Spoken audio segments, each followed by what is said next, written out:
Sheila saying she's the only, she's the third one, now here is the fourth one. I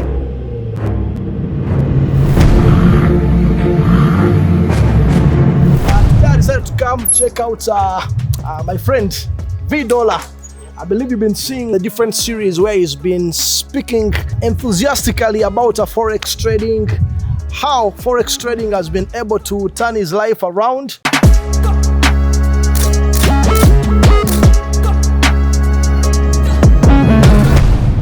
Hi guy, how you doing? I'm okay, bro. How you doing? Awesome. It's a pleasure having you here. It's good to be in your space. This is the best place to be. Yeah. How has the journey been? So it's been a very, very long journey. Yeah. Lows and highs, entirely focusing on business, being a loner and all that. It's been about 4 years now. Yeah. Bought my first car in like 2022. 2022 is when you got your first car. Yeah, that was the first car. At what age was that? 21. Yeah, 21. Ah, man, okay. Now, Was quite... back home, no one had owned a car. Yeah. So when I owned my first car, I'm like, is this even true? Yeah. The plan was, I'm like, okay, we now have forex bulls, and we are trying to create awareness. Actually, by then I was also trying to build a team. So I'm like, maybe let's buy a van for the team.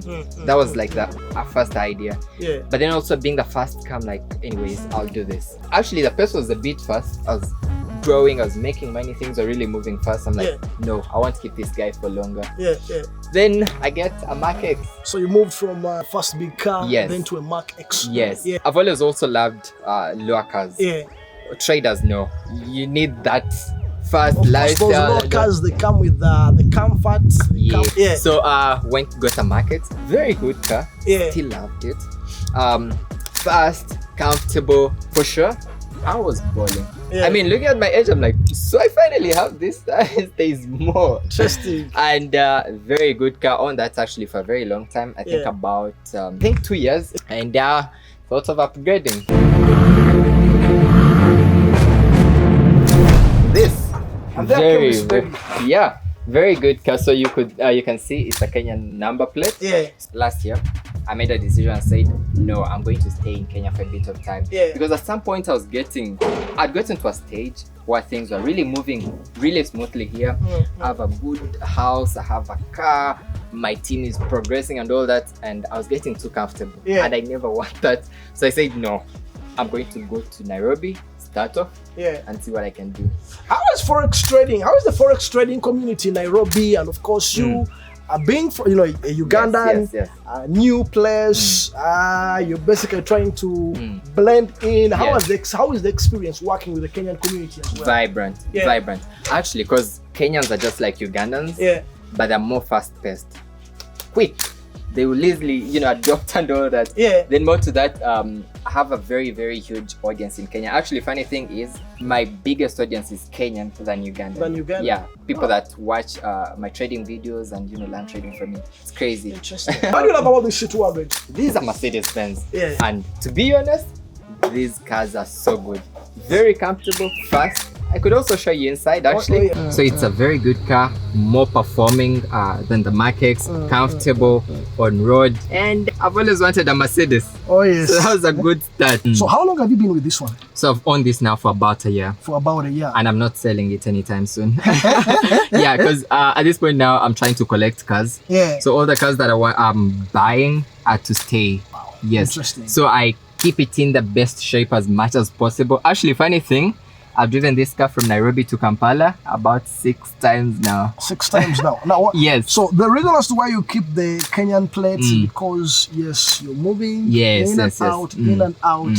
Because I actually have a place in Nairobi now. I've always wanted to be a nomad, a digital nomad. Be in Kampala, be in Nairobi, then be in Dubai. At some point, we also had a plan to base in Cape Town. Because at some point, you need to connect with minds that are more developing, people that are fast-paced and all that. So I've always kept that idea. So sometimes I do go to Nairobi, stay for months, could be 2 or 1. So it's much more comfortable when you have a Kenyan number plate, traffic officers and all that. It's just like Uganda. It's like a road user type of a thing. It's not that expensive. So you pay 3 months. drive the car, then you can always renew. Yeah, you know. yeah. So it's much more easier. Now, at what point did you think, now I need to acquire another big, we call them toys, big toy? Yes, yes. And that is the range that we're going to also get to experience the other side. Yeah. I love awarding myself whenever I hit a target. Yeah. Say, this is it. I need to award myself. Yeah. Oh, I didn't mention also like other watch. Oh, okay. Let's speak about the watch as well. I wanted to like bring it out in a sense of rewarding. Yeah. So what happens is whenever I hit like a huge target, most especially with career, because now I've been into trading for about 5 years. So I got the Range Rover as a memory of, say, now I'm 4 years and I've seen progress. So let's first come back to the Benz. The money that you used to buy this Benz was from your forex trading. Exactly. Entirely. Interesting. Was it like a one-off, or it was, of course, money that you accumulated over time during that period? Yeah, I would say, because some of these cars are actually expensive. So sometimes you'll say, obviously you have other things to do, maybe you have other businesses or you have other responsibilities. So you could say, oh, I want to buy, because I do remember for this I said I want to buy a Mercedes. So it took me about I think it was like a month, because I was because that was the target, to say getting it and have other things running and all that. At this point I want to own things that are going to stay. Wanted to talk about a watch. I want to own, say, a watch that even when I have a son, I'm going to transfer it to him. To the son. Yes. I want to keep these cars, and say when I have, actually even with my team, I want my team to, because now if I'm getting a Lamborghini, Edgar Julius is probably going to now drive the Mercedes. The Benz. Yes. So I'm now looking at the long-term part of it. So this goes for how much? This in Uganda should be about 90 million. About 90 million. Yeah, or 100, just depending. Yeah. So this is a C200 2017 model. Yeah. Got it in Kenya for about 3.2. Yeah. So yeah, ended up paying more in Kenya than how much I would have paid here.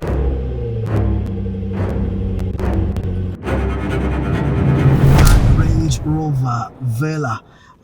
First I'm sitting in, it feels very comfortable. It is. So how long have you had this one? Not for too long so far. I think it's a month. It's a month? Yeah. I got this for my birthday. Okay. Yeah. It is the car that I saw you share on social media. Yes. So for my birthday, say, come on, let me buy a Range Rover. It's a great car actually, from the performance, the features, and it's fast. How are you able to save up for this one? I think I did mention that sometime back in an episode. I said success breeds success. Success breeds success. I feel like if you can buy a Mercedes, so it's easier to buy this. As I mentioned, I want to buy a Lamborghini.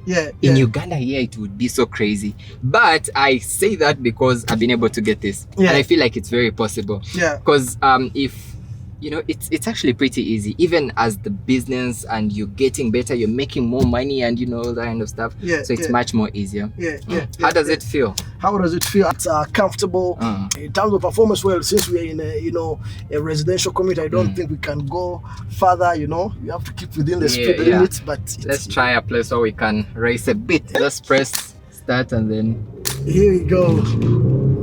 See that push? Here we go. Wow. And there's a way it moves instantly, it does. It easily picks and speed. Now if you decided to drive it manually, engaging the gears, it's even faster. It's even faster. Yes. And also being raised, I think it does fit these Ugandan roads. You know what happens here. So I think that's the most important thing. And one thing about trading is, you see, when you're making money, at some point you really need to appreciate yourself, because it's a business where no one is going to appreciate you. And in some way you get so addicted to a system that you could even make, say, 10 million and you won't notice, not until you can get something more practical or more physical. So that's how we end up buying such a thing. The watch is about 15 million. It's just crazy. Watch is about 15 million? Yeah. What type of watch is this? So this is Tudor. This is a Tudor. Yeah, just like a Rolex. This is more of an investment. Exactly. If I wanted to sell it off, could still, take it back.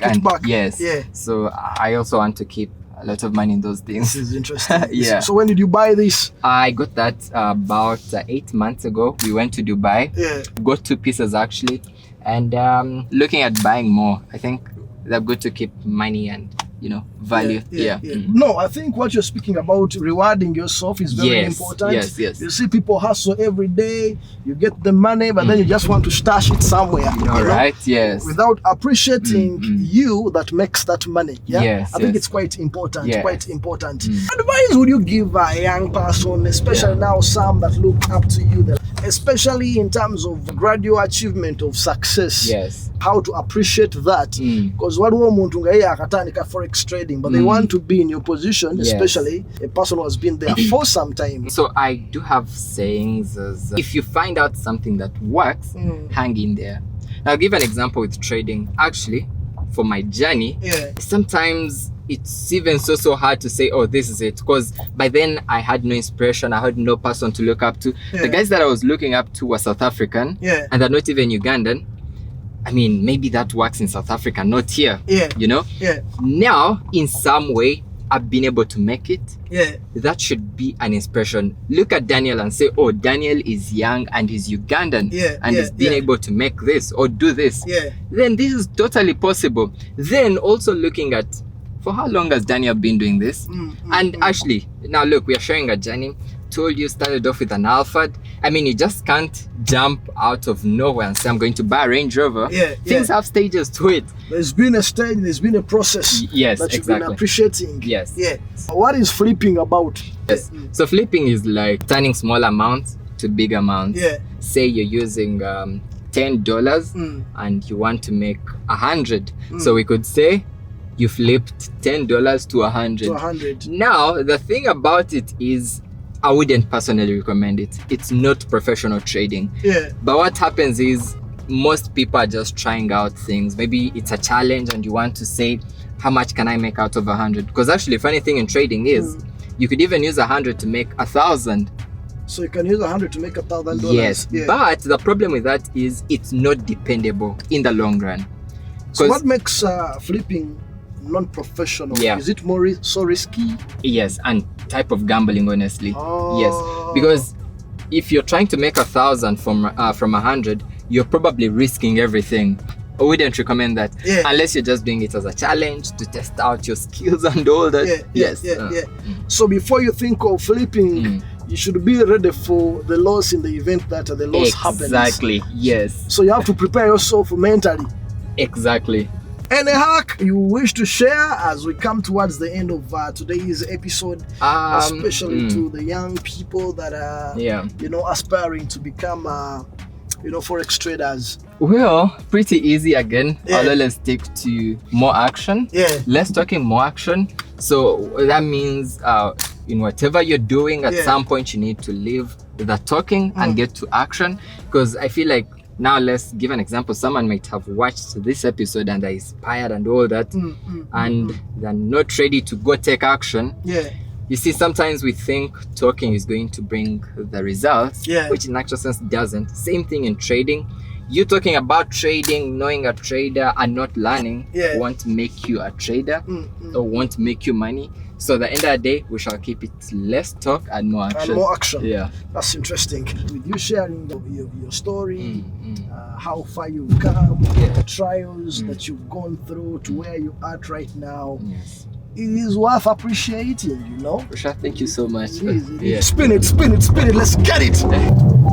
We are back at Daniel's residence. Daniel, it's been an amazing episode, I should say. Been a great one. Let's get the watch back. As we come towards the end of this, if someone asks you, how would Daniel wish to be remembered? Yes, I want to be remembered as that guy who inspired millions of young people to live a better life, to make money, to break out of the normal system, and do extraordinary things. The progress from an Alphard to a Mark X to a Benz to now a Range Rover, and you're still thinking and dreaming more bigger things. I think it gives many people hope that it's possible. I think that's the most important thing. To know that it's possible. See, sometimes these stories are really inspiring. I mean, if I personally watched my story, come on, I would do good things, big things. 100%. Nice. Yes. Thank you so much for sharing your story. Niceness. We have to go. We see you next week with another episode of Forex Flex. Peace and love.